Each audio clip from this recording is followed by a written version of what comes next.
So mga tol, naganap na po ang final weigh-in ni Nonito Donaire Jr. versus Riku Masuda sa Japan. Kapwa po nila nakuha ang weight limit sa 118 pounds. Kaya naman, tuloy na po ang bakbakan nila bukas sa Japan, kung saan nakataya po dyan ang title eliminator sa Bantam. Maganda nga po yung kondisyon ng katawan ni Nonito Donaire Jr.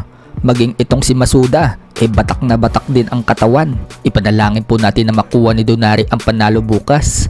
Daan po kasi yan para muli siyang mapalaban sa world title. Huwag din po natin kalimutan mga tol na lalaban din po dyan si Anthony Ulasquaga, kung saan dedepensahan naman po niya ang kanyang WBO Flyweight World Title dito kay Japanese Jokiya Imura. At ganun din po itong si Tamanon Yumtrong ng Thailand.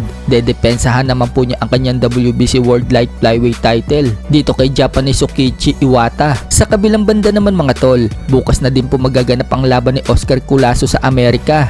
Dedepensahan po niya ang kanyang WBO at WBA at the ring belt sa minimum. Makakalaban po niya itong si Jesus Haro mga tol. Si Filipino WBC Minimum World Champion Melvin Jerusalem po sana ang makakalaban ni Culaso.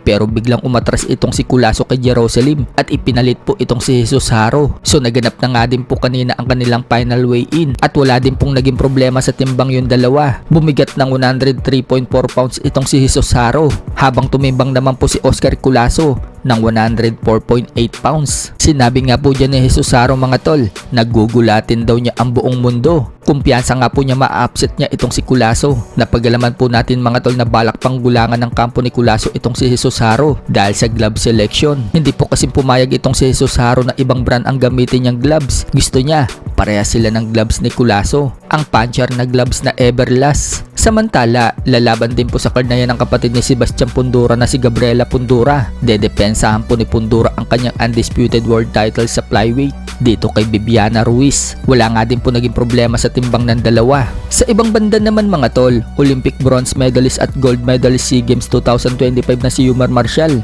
lalaban sa undercard ni Manny Pacquiao vs Floyd Mayweather Jr. rematch sa September 19. Aminado si Yumar mga tol na napakalaking oportunidad daw na mapalaban siya dito sa undercard ni Pacquiao at mahirap itong tanggihan, kaya isinantabi ni Yumar mga tol ang lumawak sa SEA Games na mag-uumpisa din sa kaparehong petsa, ang September 19. So mas pinili po ni Yumar Marshall na lumaban sa undercard ni Manny Pacquiao kaysa sa SEA Games. Sa ngayon, nag-uumpisa na po ulit mag-training si Yumar Marshall kasama ang Team Philippines bago siya tumulak papuntang Amerika para doon ipagpatuloy ang pagtitraining.